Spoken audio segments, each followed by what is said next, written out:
विभाग के हिंदी अध्यापक श्री मुकेश गोकुल सिंह राजपूत द्वारा निर्मित YouTube चैनल की ओर से सभी छात्रों को नमस्ते और मंगलमय शुभकामनाएं। इस YouTube चैनल के माध्यम से हिंदी विषय में हिंदी व्याकरण की जानकारी ज़्यादा से ज़्यादा स्कूलों के छात्रों तक और मेरे हिंदी विषय के अध्यापक वृंद तक पहुंचाने का प्रयास प्रामाणिकता के साथ करते रहेंगे। तो दोस्तों, इस हिंदी व्याकरण की गाड़ी की रफ्तार को तेज करने के लिए इस YouTube चैनल को देखने वाले, सुनने वाले मेरे सभी छात्रों को और मेरे हिंदी अध्यापक वृंद को, साथ ही साथ मेरे अन्य सभी अध्यापक वृंद को जरूर कहना चाहूँगा कि इस YouTube चैनल को जरूर लाइक करें, अपने दोस्तों के साथ शेयर करें, सब्सक्राइब करें और इस YouTube चैनल की लिंक को ज़्यादा से ज़्यादा शेयर करें।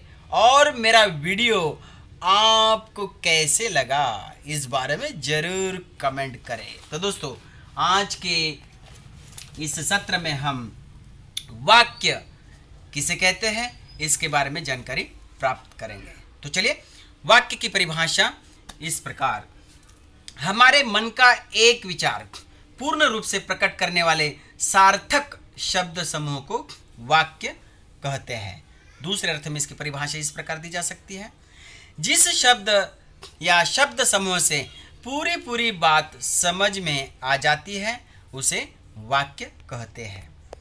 तीसरे अर्थ में इसकी परिभाषा इस प्रकार: जिससे वक्ता बोलने वाले का आशय स्पष्ट हो जाए, शब्दों के इस समूह को वाक्य कहते हैं। तो चलिए उदाहरण के माध्यम से इसे समझने का प्रयास करेंगे।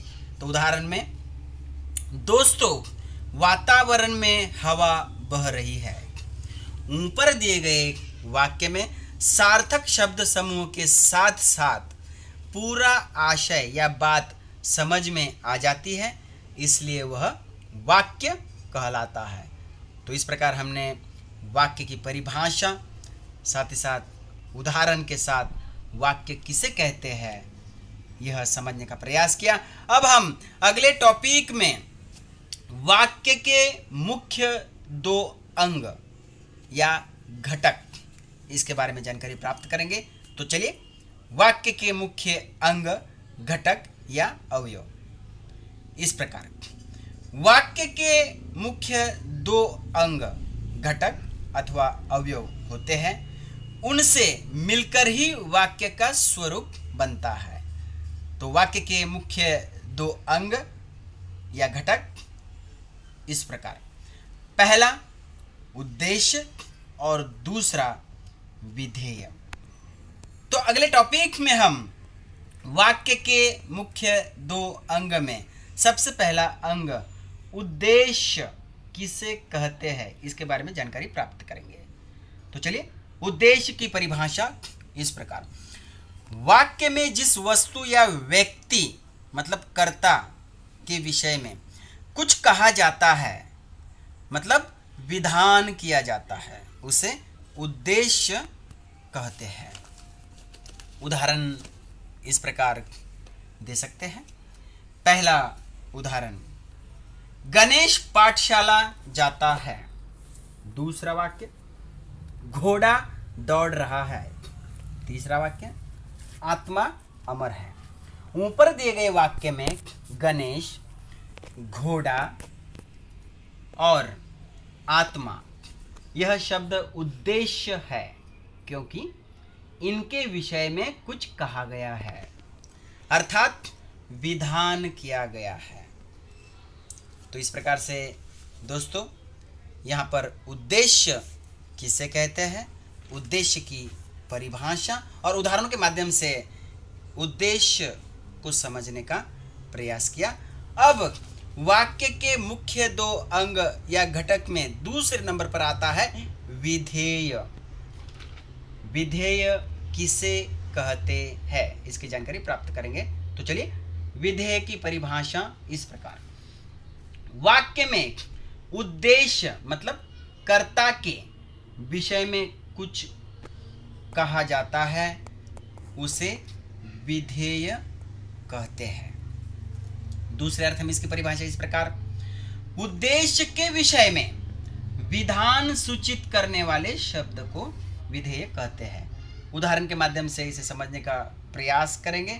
फिर से वही उदाहरण देने का प्रयास करेंगे ताकि आप लोगों को अच्छे ढंग से यह बात समझ में आ जाए। तो चलिए उदाहरण में ही पहला उदाहरण, गणेश पाठशाला जाता है। दूसरा उदाहरण, घोड़ा दौड़ रहा है। तीसरा उदाहरण, आत्मा अमर है। ऊपर दिए गए वाक्य में गणेश, घोड़ा, आत्मा, इन उद्देश्य मतलब कर्ता के विषय में क्रमशः पाठशाला जाता है, दौड़ रहा है, अमर है, ये विधान किया गया है, इसलिए ये विधेय है। दोस्तों यहाँ पर हमने उद्देश्य में और विधेय में एक जैसे ही उदाहरण यहाँ पर लिए हैं और इसमें उद्देश्य और विधेय को समझाने का प्रयास किया गया है। तो इस प्रकार से यहाँ पर विधेय में गणेश के बारे में पाठशाला जाता है, घोड़ा के बारे में दौड़ रहा है, आत्मा के बारे में अमर है, यह विधान किया गया है, इसलिए पाठशाला जाता है, घोड़ा दौड़ रहा है, अमर है, ये विधेय है। तो यहाँ पर हम लोगों ने उद्देश्य किसे कहते हैं उसकी परिभाषा, उदाहरण और साथ ही साथ विधेय किसे कहते हैं इसकी परिभाषा और उदाहरण को समझने का प्रयास किया। अब अगले टॉपिक में हम उद्देश्य और विधेय के दृष्टि से वाक्य का वर्गीकरण करेंगे। मतलब यहाँ पर कुछ वाक्य दिए गए हैं और उसमें उद्देश्य कौन सा है और विधेय कौन सा है, ये वर्गीकरण के माध्यम से समझाने का प्रयास किया है। तो चलिए यहाँ पर उदाहरण में सबसे पहला उदाहरण इस प्रकार, बूढ़ा जीवन का शाप है। फिर से एक बार सुन लेंगे वाक्य को, बुढ़ापा जीवन का शाप है। तो यहाँ पर बुढ़ापा यह उद्देश्य है और जीवन का शाप है, ये विधेय है। क्योंकि उद्देश्य में बुढ़ापा मानो ये कर्ता आ गया और बुढ़ापा के बारे में विधान किया गया है, जीवन का शाप है, इसलिए यह विधेय है। तो ऐसे उदाहरण हम और समझने का प्रयास करेंगे। दूसरा उदाहरण, बच्चों ने आम खाए। इसमें बच्चों ने उद्देश्य है और आम खाए यह विधेय है। तीसरा वाक्य, विद्वान सर्वत्र पूजे जाते हैं। इसमें उद्देश्य विद्वान है ताकि वह कर्ता है और सर्वत्र पूजे जाते हैं यह विद्वान के बारे में विधान किया गया है, इसीलिए यह विधेय है। आगे का वाक्य, हमारी पाठशाला दोपहर 11 बजे शुरू होती है। इसमें उद्देश्य हमारी पाठशाला और विधेय दोपहर 11 बजे शुरू होती है। तो इस प्रकार से दोस्तों हमने वर्गीकरण के माध्यम से भी उद्देश्य और विधेय को समझने का प्रयास किया। अब हम अगले टॉपिक में वाक्य के भेद मतलब प्रकार, इसके बारे में जानकारी प्राप्त करेंगे। तो चलिए वाक्य के प्रकार मतलब भेद। वाक्य के प्रकार भेद दो दृष्टि से किया जाता है। पहला प्रमुख भेद रचना के दृष्टि से वाक्य और दूसरा भेद अर्थ के दृष्टि से वाक्य। तो चलिए वाक्य के भेद प्रकार में सबसे पहला प्रकार रचना के दृष्टि से वाक्य के प्रकार, इस बारे में जानकारी प्राप्त करेंगे। तो चलिए रचना के दृष्टि से वाक्य के प्रकार। रचना के दृष्टि से या अनुसार वाक्य के 3 प्रकार होते हैं। पहला प्रकार सरल वाक्य, दूसरा प्रकार मिश्र वाक्य और तीसरा प्रकार संयुक्त वाक्य। अब यहाँ पर हम रचना की दृष्टि से वाक्य के भेद में सबसे पहला भेद सरल वाक्य अथवा साधारण वाक्य किसे कहते हैं, इसके बारे में जानकारी प्राप्त करेंगे। तो चलिए, सरल वाक्य अथवा साधारण वाक्य की परिभाषा इस प्रकार। जिस वाक्य में एक ही क्रिया होती है, एक उद्देश्य और एक विधेय होता है, उसे साधारण वाक्य अथवा सरल वाक्य कहते हैं। अब हम उदाहरण के माध्यम से समझने का प्रयास करेंगे। तो उदाहरण में पहला वाक्य, हमारे घर के सामने बगीचा है। दूसरा वाक्य, सुरेश खाना खाता है। ऊपर दिए गए वाक्य में एक ही क्रिया है जिसमें हमारे घर, सुरेश उद्देश्य है, सामने बगीचा है, खाना खाता है, ये विधेय है। इसलिए ऊपर के उदाहरण सरल वाक्य के हैं अथवा साधारण वाक्य के हैं।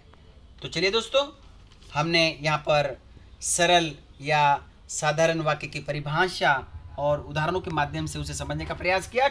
अब वाक्य के अगले भेद में, जैसे कि रचना की दृष्टि से वाक्य के अगले भेद में दूसरे नंबर पर आता है मिश्र वाक्य। इसे समझने का प्रयास करेंगे। तो चलिए, मिश्र वाक्य की परिभाषा इस प्रकार। जिस वाक्य में मुख्य उद्देश्य तथा मुख्य विधेय के अलावा उसके अधीन दूसरा विधान रहता है, तब उसे मिश्र वाक्य कहते हैं। दूसरे अर्थ में इसकी परिभाषा भी समझने का प्रयास करेंगे। तो चलिए, वह परिभाषा इस प्रकार। जिस वाक्य में एक मुख्य वाक्य और एक या अधिक आश्रित उपवाक्य होते हैं, उसे मिश्र वाक्य कहते हैं। तो चलिए, उदाहरण के माध्यम से मिश्र वाक्य को समझने का प्रयास करेंगे। पहला उदाहरण, जो मेहनत करते हैं वे सफल होते हैं। दूसरा वाक्य, गेंद वहां गिरी जहां वह खड़ा था। तीसरा वाक्य, वह कौन सा मनुष्य है जिसने महाप्रतापी महाराणा प्रताप का नाम न सुना हो। चौथा वाक्य, वह इतना दुर्बल है कि उठ भी नहीं सकता। ऊपर के वाक्य में उपवाक्य मुख्य वाक्य पर आश्रित है, उसका स्वतंत्र रूप से अर्थ नहीं निकलता। ऐसे वाक्य को मिश्र वाक्य कहते हैं। दोस्तों, यह बात भी जरूर अभी ध्यान में रखनी है, जो अभी कहने जा रहा हूं वह इस प्रकार। मिश्र वाक्य के उपवाक्य को जोड़ने के लिए कि, यद्यपि, यदि, तो, वहां जहां, जब तब, जो उसे, जिसने उसने, जैसा वैसा आदि अवयवों का प्रयोग होता है। ऊपर के उदाहरण स्वरूप वाक्य में मुख्य वाक्य और उपवाक्य इस प्रकार। अब दोस्तों, यहाँ पर हम लोग और भी उदाहरण के माध्यम से समझने का प्रयास करेंगे। यहाँ पर फिर से दो महत्वपूर्ण बातें, एक मुख्य वाक्य और दूसरा उस पर आश्रित उपवाक्य, इसके माध्यम से इसे समझेंगे। हमने जो ऊपर उदाहरण दिए थे उन्हीं उदाहरणों के माध्यम से समझाने का प्रयास करेंगे, ताकि आप लोगों के माइंड में मिश्र वाक्य किसे कहते हैं यह फिट हो जाएगा। तो चलिए, उदाहरण में सबसे पहला उदाहरण वाक्य, वे सफल होते हैं, यह मुख्य वाक्य है, और जो मेहनत करते हैं यह उपवाक्य है। जैसे कि हमने ऊपर के उदाहरण में देखा था, जो मेहनत करते हैं वे सफल होते हैं, तो इसमें मुख्य वाक्य कौन सा है, वे सफल होते हैं, और उपवाक्य कौन सा है, जो मेहनत करते हैं। अब ऐसे ही दूसरा उदाहरण हम यहाँ पर जानने का प्रयास करेंगे। गेंद वहां गिरी जहां वह खड़ा था। इसमें मुख्य वाक्य गेंद वहां गिरी यह है और उपवाक्य जहां वह खड़ा था। अब तीसरा उदाहरण, वह कौन सा मनुष्य है जिसने महाप्रतापी महाराणा प्रताप का नाम न सुना हो। इसमें मुख्य वाक्य वह कौन सा मनुष्य है यह है और उपवाक्य जिसने महाराणा प्रताप का नाम न सुना हो। अब चौथा वाक्य समझने का प्रयास करेंगे। वह इतना दुर्बल है कि उठ भी नहीं सकता। यहाँ पर मुख्य वाक्य वह उठ भी नहीं सकता और उपवाक्य वह इतना दुर्बल है। तो दोस्तों, इस प्रकार से हमने बहुत विस्तृत ढंग से मिश्र वाक्य, उसके मुख्य वाक्य और साथ ही साथ उस पर आश्रित उपवाक्य के माध्यम से मिश्र वाक्य को समझने का यहाँ पर प्रयास किया। अब हम अगले टॉपिक में वाक्य के रचना के दृष्टि से भेद में जो तीसरा भेद है संयुक्त वाक्य, इसे समझने का प्रयास करेंगे। तो चलिए, संयुक्त वाक्य की परिभाषा इस प्रकार, जिस वाक्य में दो या दो से अधिक साधारण या कभी कभी मिश्र वाक्य रहते हैं और वे किसी अवयव से जुड़े रहते हैं, उसे संयुक्त वाक्य कहते हैं। दूसरे अर्थ में इसकी परिभाषा इस प्रकार, जो वाक्य दो स्वतंत्र वाक्यों को जोड़कर बनता है उसे संयुक्त वाक्य कहते हैं। अब हम उदाहरण के माध्यम से संयुक्त वाक्य समझने का प्रयास करेंगे। तो सबसे पहला उदाहरण, मैं स्कूल जा रहा था कि पानी बरसने लगा और पानी इतना तेज बरसा कि मुझे पेड़ के पास रुकना पड़ा।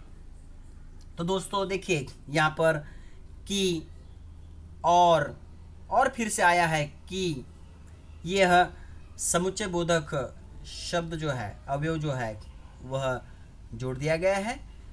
इनको जोड़ के यहाँ पर दो से अधिक वाक्यों को मिलकर यह उदाहरण तैयार हुआ है, इसलिए यह संयुक्त वाक्य का है। अब दूसरा उदाहरण, उसने खाना खाया और वह बिस्तर पर लेट गया। तीसरा वाक्य, फोन कर दीजिए या किसी के हाथ संदेश भेज दीजिए। चौथा वाक्य, चोर ने पुलिस को देखा तो वह भाग खड़ा हुआ। ऊपर के प्रत्येक वाक्य में दो उद्देश्य विधेय है और दो क्रियाएं हैं। फिर से सुन लीजिए, ऊपर के प्रत्येक वाक्य में दो उद्देश्य और विधेय है और दो क्रियाएं हैं। प्रत्येक वाक्य दो स्वतंत्र वाक्यों को जोड़कर बना है। वाक्यों को जोड़ने के लिए समुच्चय बोधक अवयव का प्रयोग भी किया गया है। दोस्तों फिर से एक बार दोहरा रहा हूं मैं, वाक्यों को जोड़ने के लिए समुच्चय बोधक अवयव का प्रयोग भी किया गया है। अवयव हटा देने पर प्रत्येक वाक्य दो स्वतंत्र वाक्यों में बट जाता है। अब हम फिर से यहाँ पर संयुक्त वाक्य को उदाहरण के माध्यम से समझने का प्रयास करेंगे। तो इसमें कुछ उदाहरण इस प्रकार, उदाहरणों में सबसे पहला वाक्य, राम आया और तुरंत चला गया। दूसरा वाक्य, उसने एक पेंसिल तथा एक कलम खरीदी। तीसरा वाक्य, आप चाय पिएंगे अथवा दूध। चौथा वाक्य, मैंने बहुत समझाया पर वह नहीं माना। यहीं पर देखिए, आप वीडियो के माध्यम से देख रहे होंगे, सुन भी रहे होंगे, तो इसी उदाहरण को और अलग पद्धति से कैसे बोल सकते हैं, जैसे कि मैंने बहुत समझाया परंतु वह नहीं माना। तीसरा वाक्य ऐसे भी तैयार कर सकते हैं, मैंने बहुत समझाया लेकिन वह नहीं माना। अब आगे का उदाहरण, वह देर से आया क्योंकि गाड़ी नहीं मिली थी। आगे का उदाहरण, आप कहेंगे तो मैं चला जाऊंगा। आगे का उदाहरण, पता गलत लिखा था इसलिए पत्र नहीं पहुंचा। दोस्तों, यहां पर संयुक्त वाक्यों को जोड़ने के लिए और, तथा, अथवा, या, कि, पर, परंतु, लेकिन, क्योंकि, तो, इसलिए, अतः आदि समुच्चय बोधक अवयव का प्रयोग किया गया है। तो इस प्रकार से हम लोगों ने संयुक्त वाक्य किसे कहते हैं, इसकी परिभाषा और उदाहरणों के माध्यम से संयुक्त वाक्य को समझने का प्रयास किया। दोस्तों, इस प्रकार से आज के सत्र में हम लोगों ने वाक्य किसे कहते हैं उसकी परिभाषा और उदाहरणों को समझा। साथ ही साथ वाक्य के मुख्य दो अंग, एक उद्देश्य और दूसरा विधेय, इसकी परिभाषा और उसके उदाहरण के माध्यम से भी इसे समझने का प्रयास किया। साथ ही साथ वाक्य का वर्गीकरण भी हमने किया था। साथ ही साथ वाक्य के भेद में रचना के दृष्टि से वाक्य के प्रकार, इसमें पहला सरल वाक्य, दूसरा मिश्र वाक्य और तीसरा संयुक्त वाक्य, उनकी परिभाषा और उनके उदाहरणों के माध्यम से विस्तृत ढंग से यह समझने का प्रयास किया। दोस्तों, आज के सत्र में यहाँ पर हम रुकते हैं, लेकिन महत्वपूर्ण बात मैं कहना चाहूँगा, बोर्ड के परीक्षा में या प्रश्न पत्र में बहुत महत्वपूर्ण सवाल आता है, जैसे कि वाक्य के अंग पहचानो। तो उस समय जवाब में क्या आना चाहिए? जो मैंने कहा था वाक्य के मुख्य दो अंग, उसमें से ही जवाब रहेगा, जैसे कि उद्देश्य और विधेय, इसमें से कोई जवाब उसका रहेगा। अब कभी कभी और सवाल में वाक्य के भेद पहचानो, अब वहां पर सवाल आता है कभी कभी, रचना के दृष्टि से वाक्य का भेद बताओ या वाक्य का भेद पहचानो, ऐसे आता है। उस समय जवाब में एकदम स्पष्ट हो जाता है कि उसमें तीनों जवाब में से ही एक जवाब रहेगा। क्यों? क्योंकि रचना के दृष्टि से वाक्य के प्रकार बताए गए हैं, और रचना के दृष्टि से वाक्य के प्रकार, एक सरल वाक्य होता है, दूसरा मिश्र वाक्य होता है और तीसरा संयुक्त वाक्य होता है। यदि प्रश्न स्पष्ट रूप से समझ लिया कि रचना की दृष्टि से है, तो सरल, मिश्र और संयुक्त में से ही जवाब आएगा। नहीं तो बहुत बार क्या होता है कि संभ्रम में आ जाते हैं और अर्थ की दृष्टि से जो 8 प्रकार है उसमें से जवाब लेखन करते हैं। तो दोस्तों, यहाँ पर ये एक महत्वपूर्ण बात थी। और कभी कभी प्रश्न पत्र में स्पष्ट रूप से सवाल आता है, अर्थ के दृष्टि से वाक्य का भेद पहचानो।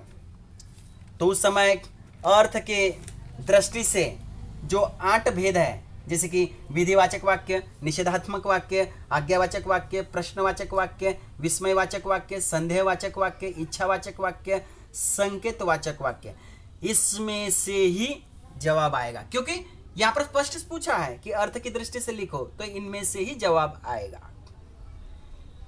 या कभी कभी संदिग्ध सवाल होता है, जैसे कि वाक्य के भेद पहचानो।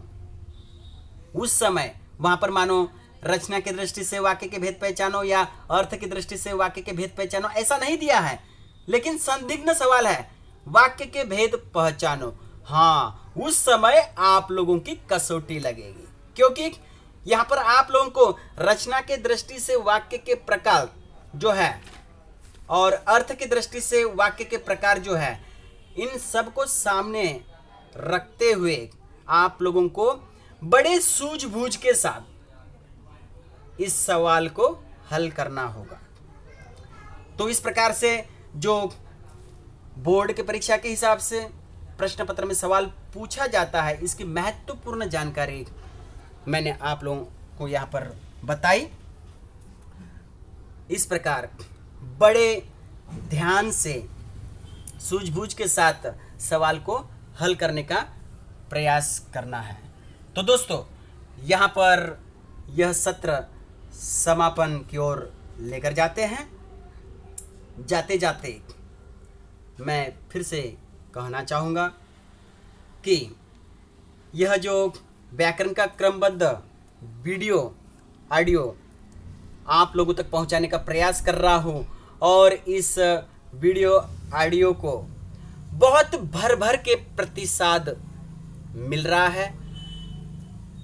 बहुत मेरे ऐसे हिंदी अध्यापक वृंद हैं जिनकी ओर से मुझे इस वीडियो और ऑडियो बनाने के लिए शुभकामनाएं मिल रही है, साथ ही साथ प्रेरणा मिल रही है। इसीलिए मैं ऐसे मेरे तमाम हिंदी अध्यापक वृंद, साथ ही साथ मेरे अन्य विषय के भी अध्यापक वृंद, इनका आभारी रहूँगा। और साथ ही साथ मेरे छात्रों की ओर से भी बहुत प्रतिसाद मिल रहा है, इसीलिए छात्रों को ढेर सारी शुभकामनाएं। और दोस्तों, ऐसे ही मेरा हौसला बुलंद करते रहिए, ताकि मैं आप लोगों को और ज़्यादा से ज़्यादा प्रामाणिक जानकारी देते रहूँगा, आप लोगों तक प्रामाणिक जानकारी पहुँचाने का प्रयास करते रहूँगा। इसी के साथ दोस्तों, जाते जाते फिर से एक बार इस YouTube चैनल को लाइक करें, अपने दोस्तों के साथ शेयर करें, सब्सक्राइब करें, और इस YouTube चैनल की लिंक को ज़्यादा से ज़्यादा शेयर करें। फिर से एक बार सभी छात्रों को और मेरे अध्यापक वृंद को नमस्ते, मंगलमय शुभकामनाएं।